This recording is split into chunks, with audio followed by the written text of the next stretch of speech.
The Vanishing of Kada Scott, Part 1. It was an ordinary October afternoon in Philadelphia, the kind of grey day that wraps the city in a quiet melancholy. Kada Scott, 23, had finished her shift at a local care home where she spent her days tending to the elderly with a patience and warmth that had earned her the affection of both residents and colleagues. Her co-workers often joked that Kada had the uncanny ability to sense exactly when someone needed comfort, even before they asked for it. Yet beneath her calm exterior, Kada carried the weight of something else, an unease that had grown over the past weeks. She had received repeated calls from an unknown number, filled with subtle threats and veiled insults.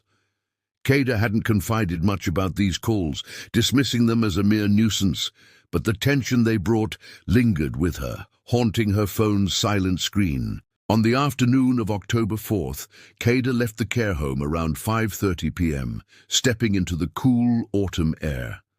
Her route home was familiar, past the narrow streets lined with row houses, over the small canal bridge that reflected the fading sun. She had planned to stop by a nearby coffee shop to grab a latte before heading to her apartment. But she never arrived. Kada's absence was first noticed by her roommate, Tasha, who grew worried when Kada hadn't returned by 8 p.m. She tried calling her repeatedly, each ring unanswered. A pit formed in Tasha's stomach. This wasn't like Kada. She was usually punctual, always texting when plans changed, or if she was running late. Hours passed, each moment stretching into an unbearable anxiety. By midnight, Tasha called the police. The initial report was filed as a missing person case, but there were early red flags. Kada's phone had gone dead around 5:45 p.m., and surveillance footage from nearby streets showed her walking alone, seemingly unaware of being followed. Authorities scoured the area, spoke to neighbors, and canvassed the streets for hours, but Kada Scott had vanished without a trace. The news of her disappearance spread quickly through Philadelphia. Social media posts multiplied with hashtags like #ChukFindKada and Missing in Philly. Friends, family, and concerned strangers shared images of her bright smile, her gentle eyes, and her love for community volunteer work. The city felt the shock collectively, a young woman full of life simply gone. Detective James Mallory was assigned to the case. He had a reputation for relentless pursuit and meticulous attention to detail. His first step was to reconstruct Kada's last known movements. Reviewing the surveillance footage, he noticed something peculiar. A shadowy figure appearing behind Kada in several frames, walking at a distance, but keeping pace with her. The figure's movements were subtle but deliberate. Mallory's gut tightened. This was no random disappearance. Meanwhile, Kada's friends came forward with information about the harassing phone calls. They described the caller's voice as low, almost whispering, often leaving cryptic messages about not being alone and paying attention. Mallory coordinated with the phone company to trace the number, but it led to multiple dead ends. The perpetrator had taken precautions, masking every digital trace. As days turned into weeks, the city's anxiety intensified. Flyers adorned lampposts, community meetings were held, and local news covered every potential lead. Yet, Kada Scott remained missing. Her family, overwhelmed with fear and uncertainty, began to receive anonymous letters, each more threatening than the last. One letter, written on thick black paper, simply stated, "She knows too much. You'll never find her." Mallory realized that the case was becoming more than a missing person investigation. He suspected that Kada had stumbled upon something dangerous, something that someone didn't want her to reveal. But what could it be? Why her? The detective's obsession with the case grew, his nights filled with maps, timelines, and profiles of potential suspects. Each day brought new leads, many of them false, some terrifyingly plausible. But the pattern that emerged suggested the involvement of someone with access to Kada's daily routine, someone patient and cunning. Then one rainy night, Mallory received a call from an informant. "I know where she might be," the voice said, shaking with fear, "but if you go there, they'll know." It was a clue, a fragile thread in a web of mystery that had ensnared Kada. Mallory prepared himself, aware that the next steps could mean life or death, not just for Kada, but for anyone who dared follow the trail. The hunt was far from over. Philadelphia held its breath, and every shadow on the street seemed to hide secrets.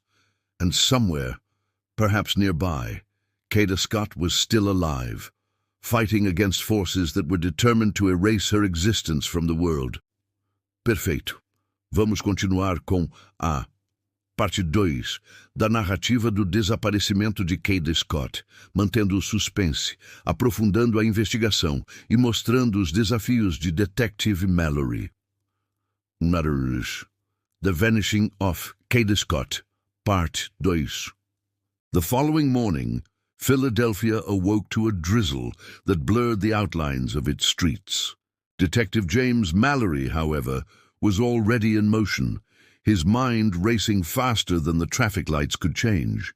The informant's cryptic call had left him with a single lead, an abandoned warehouse near the city's old shipping docks, a place long forgotten by the public, but still alive in whispers of local crime. Mallory drove cautiously through the slick streets, his eyes scanning every alleyway for movement. The docks loomed ahead, empty except for the faint hum of distant machinery. As he approached the warehouse, he noticed the graffiti-covered walls, rusted gates, and the unmistakable smell of damp metal and decay. It was the perfect hiding place, isolated, unnoticed, and ominously silent. Inside, the warehouse was dark and cavernous. Piles of crates and broken pallets created a labyrinth of shadows. Mallory's flashlight cut through the gloom, revealing fragments of a life disrupted. A discarded coffee cup, a small scarf, and, startlingly, a torn photograph of Kada Scott with her friends. His heart pounded. She had been here, or at least someone wanted it to look like she had. Footsteps echoed. Mallory spun, gun raised, but the shadows yielded nothing. Every instinct screamed danger. Every fiber of his being told him that he was close, but not close enough. As he advanced, he discovered a hidden door behind a stack of crates. Its hinges creaked ominously as he pushed it open, revealing a narrow staircase descending into darkness. The stairwell led to a basement damp and cold. The air was thick with mildew, but there was another scent beneath it, a human scent. Mallory followed it, moving with the caution of a predator and the desperation of a man who refused to fail. At the far end of the basement, a faint sound reached his ears, a whisper barely audible. "Kada!" he called, his voice steady but urgent. The whisper responded with a sob, unmistakable and human. Mallory ran, finding Kada curled in a corner, eyes wide with fear, hands shaking but alive. Relief surged through him, mingling with rage. She had endured something unimaginable, and though the details were still unclear, he vowed to uncover the truth. Back at the precinct, Kada recounted her ordeal. She spoke of being followed, abducted after leaving the care home, and held in isolation by someone who knew her routines. The phone calls, she explained, were warnings, veiled threats designed to manipulate her movements. She didn't know why she had been targeted, only that her captor was meticulous, intelligent, and frighteningly patient. Mallory and his team began piecing together the puzzle.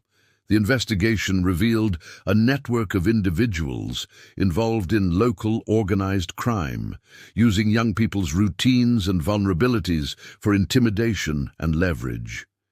Kada's experience, though horrifying, became a crucial key in dismantling this network. As the weeks passed, Kada's story became a symbol of resilience in Philadelphia.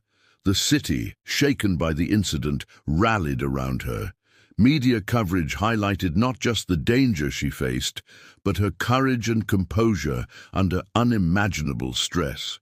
She appeared in interviews, advocating for awareness and vigilance, her voice steady, her presence inspiring others to take action. Detective Mallory, meanwhile, remained vigilant. The case had left its mark on him. Memories of darkness, the endless questions, and the knowledge that some threats remain hidden in plain sight. Yet, he also felt vindication. Through persistence, intelligence, and an unwavering refusal to ignore subtle clues, he had brought Kada back from the brink. In the end, the disappearance of Kada Scott became more than just a story of fear and mystery. It became a narrative of courage, community, and the relentless pursuit of truth. Though shadows lingered in Philadelphia's alleys and danger still existed in unexpected corners, the city had witnessed the triumph of determination and resilience over fear.